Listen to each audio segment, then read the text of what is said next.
Hi, I'm Amanda. Welcome back. Today's video is going to be all about the reasons why I was not excited for my very first self-published book release. But first, please do check out my short story collection, the one I am talking about in this video. Who Guides a How Means I Love You, link in the description. Thank you very much. Oh, also, I wanted to give a little writing update since my last video. In the last one, I think it's exactly 1 week ago, I was only 19 pages in to my debut novel, and today I am currently 31 pages in, so let's go. So the very first reason why I was not excited about putting this book out was because it was not planned. Okay, it was not planned. I did not plan to do a short story collection. I had never even thought about doing a short story collection. But I think I thought of it maybe like last year in maybe May. Last year in May. Yeah. Right before that, I was working on a whole ass novel. It was called A Distant Neighbor. And A Distant Neighbor is included in my short story collection, Who Guides a How Means I Love You, as a short story. I would say I was maybe a little over 100 pages in. There are two reasons why I felt like I needed to stop working on it. I'm only going to tell you one reason though. When I had started this story, A Distant Neighbor, it was, I think I did it in 2019. Yeah, it was closer to the end of 2019. I gave myself writing prompts. I did like random words. I gave myself a random word every night, and I had 5 minutes to work on it, I think. The word for A Distant Neighbor was rain. So the story revolves around like a thunderstorm. And it was a very sweet and quick interdimensional love story. I really loved it. A few of my friends loved it as well. And it wasn't until, I want to say 2020 or 2021. Oh, in 2020 is when I got so wrapped up and obsessed about learning how to write screenplays.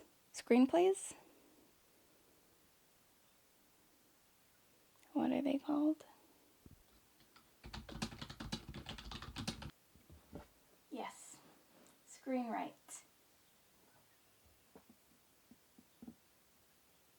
Okay, yeah, screenwrite.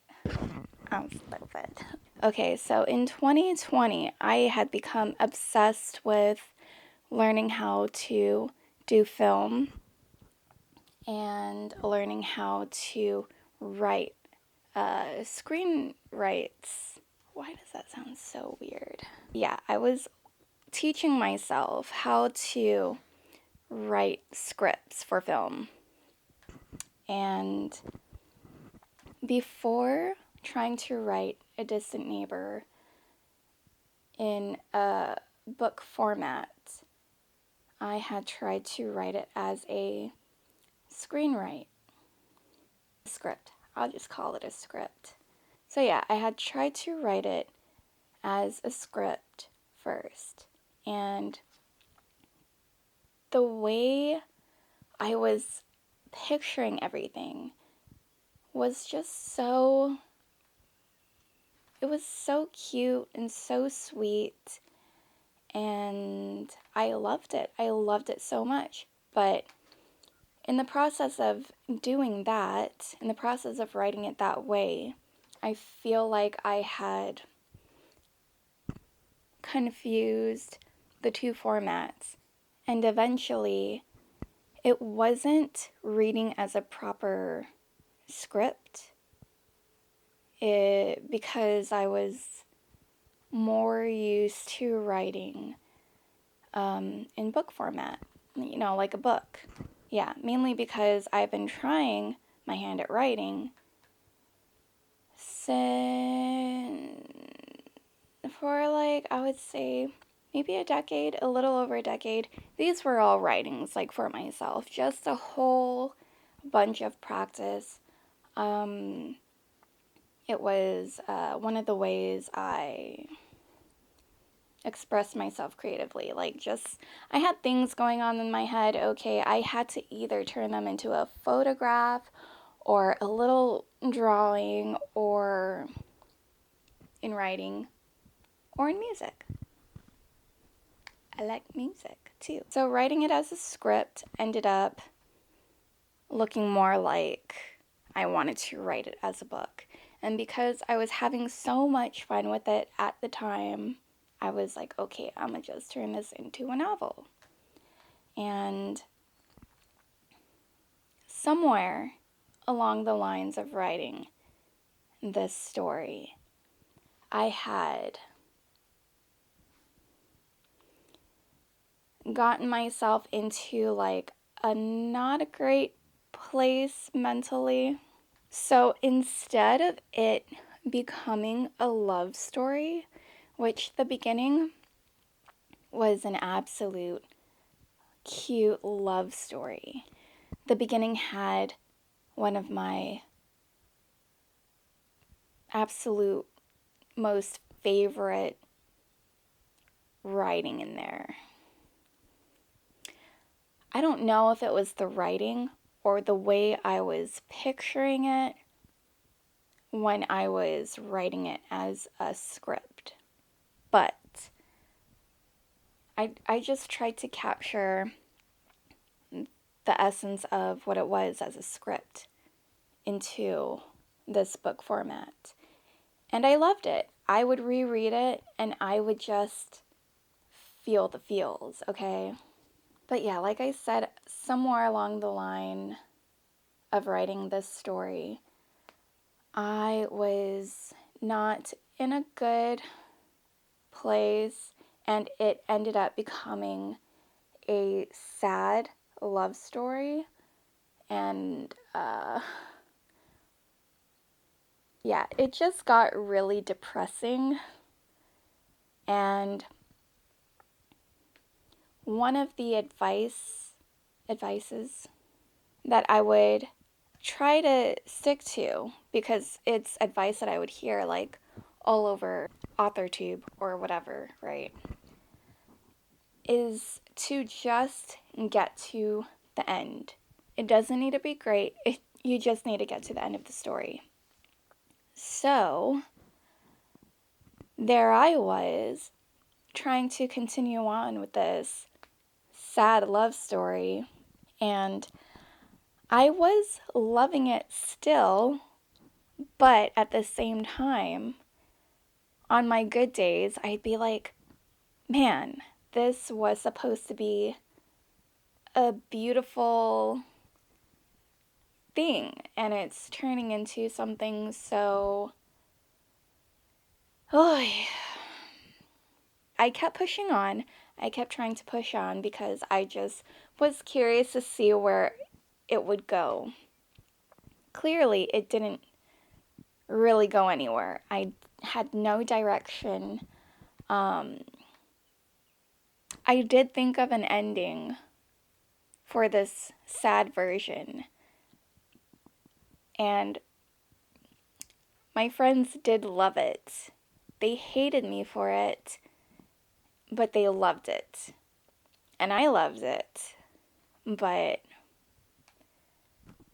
so I guess there was a little bit of direction, but it was not what I had hoped for these characters. Because when I had started writing these characters, from the very beginning, okay, I fell in love with them when they were just prompt characters.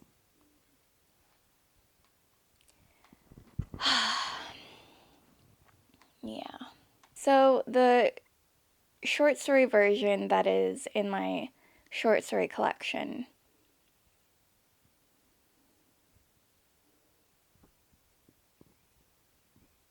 I kept some things in there that was from what was supposed to be the novel.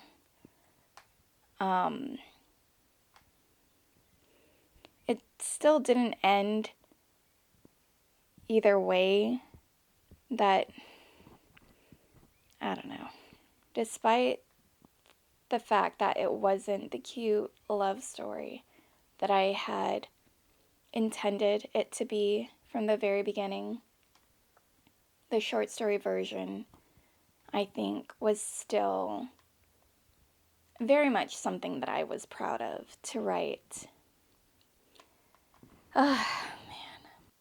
Anyway, moving on. So, with the contents of the book being emotional, that was not the first thing that I wanted to put out for people. It was not how I wanted to come out as a writer.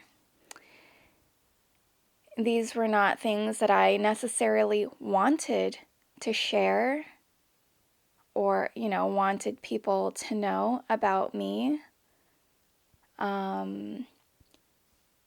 What I wanted to share with people was the way I was dealing with things, and the way that I expressed them. I feel like by putting it out there, I felt like I was done with these feelings. So far we have Because It Was Depressing, and it was not how I wanted to come out as a writer. Number 3, it is not a very big book. It's not even 100 pages long. This thin, okay, you see that? And because it's so thin, I couldn't get a very nice spine. And that is because Amazon KDP have these guidelines for when you're doing your cover art, your front, back, and spine. It needs to be within a certain... They have these lines. You need to keep it in the lines, pretty much. And I've gotten 3 different proof copies with different spines on them. This is the first one. This is the first size.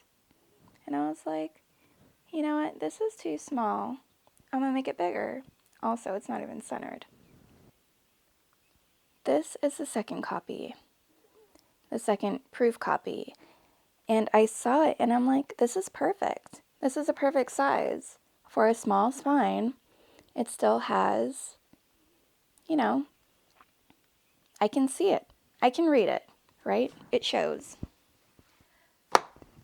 But I couldn't use that because it went outside of the red lines. There is a lot of birds chirping outside. Like, what is going on? And for whatever reason, when you are ordering your proof copy I guess I should have known.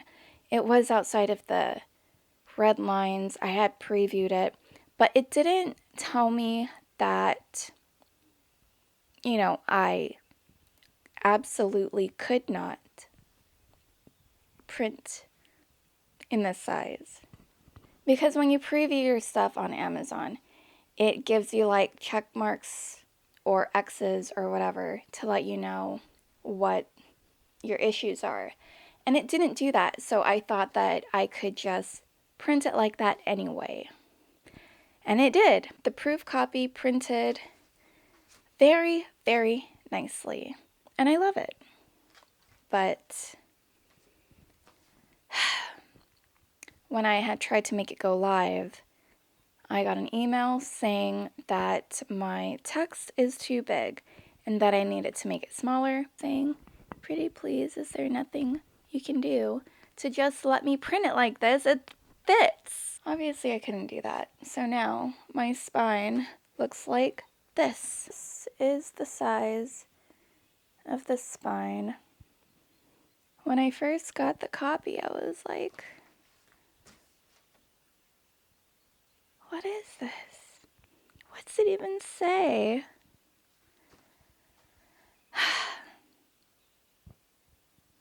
But whatever. The important thing was I faced some fears in putting this book out.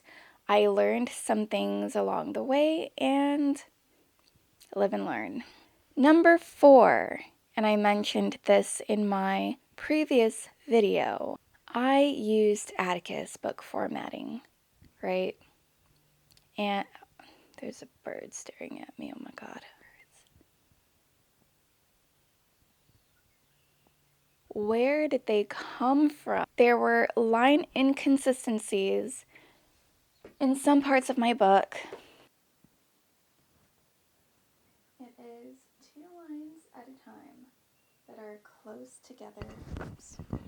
That are close together. And it doesn't happen on every page, but I don't know if you notice it, but I see it. And I swear, I'm not crazy.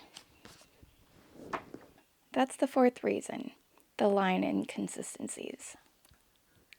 Oh, let me go back to reason number 3.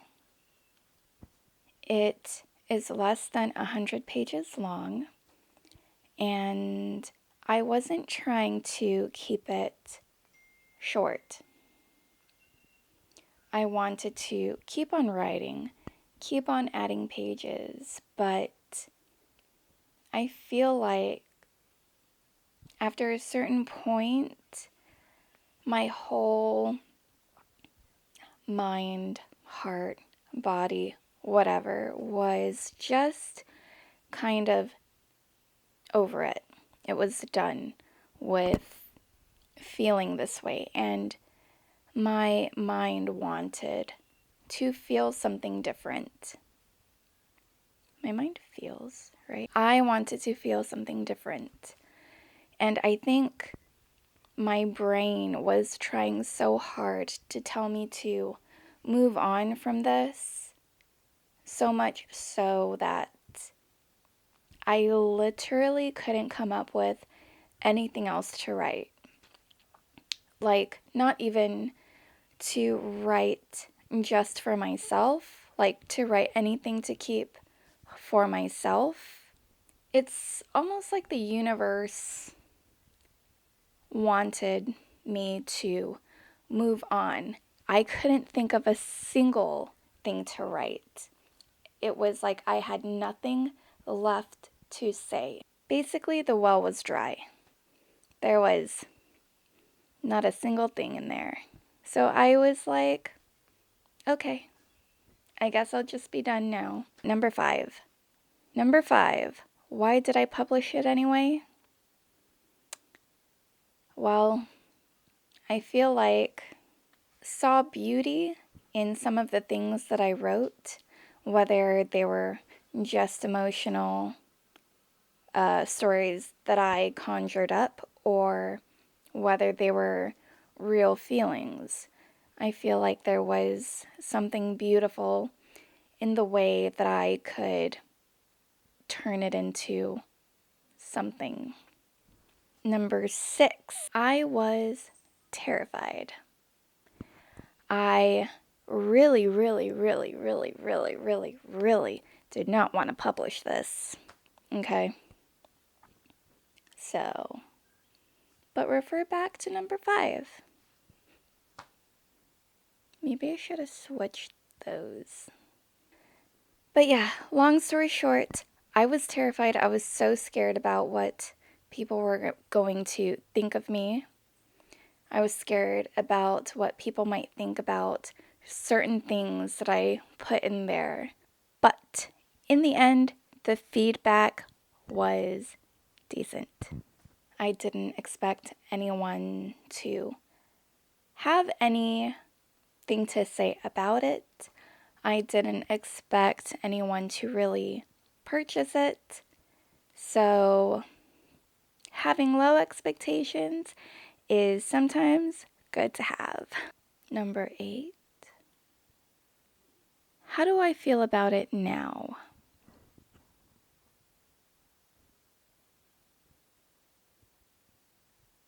I still wish this wasn't the first thing that I put out as a writer, but I feel like it was good practice in regards to the process. It was good to just kind of throw myself out there, prepare myself emotionally for, future feedback, just to try to exist in the writing world. I guess it's good to start showing people my words.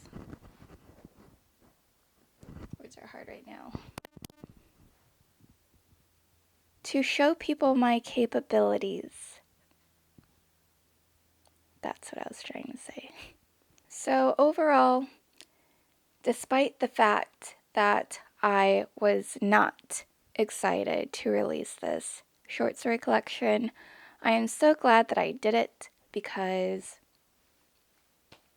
now I have a lot less care about, no, not, I care. I care a lot.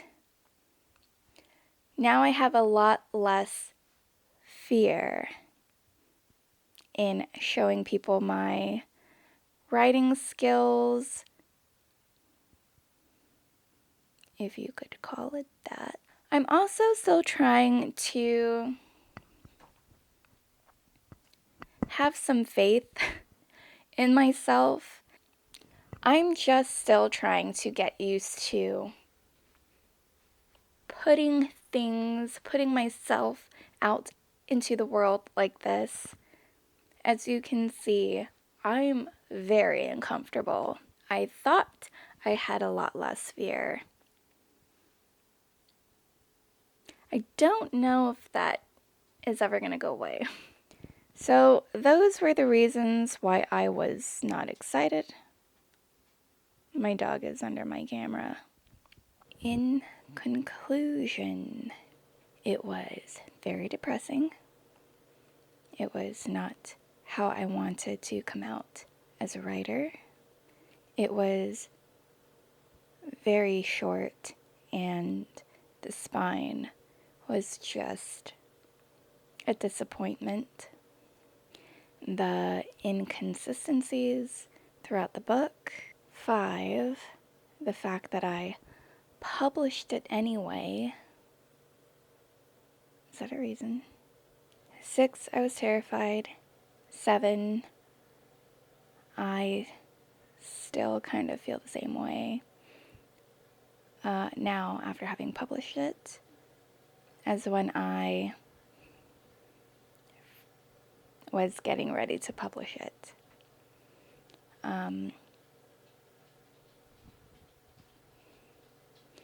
Did I have an 8? Anyway, now that we're done with that, I can show you my new desk stuff that I got. So I'm going to go ahead and insert those clips, and that's it. Happy Friday.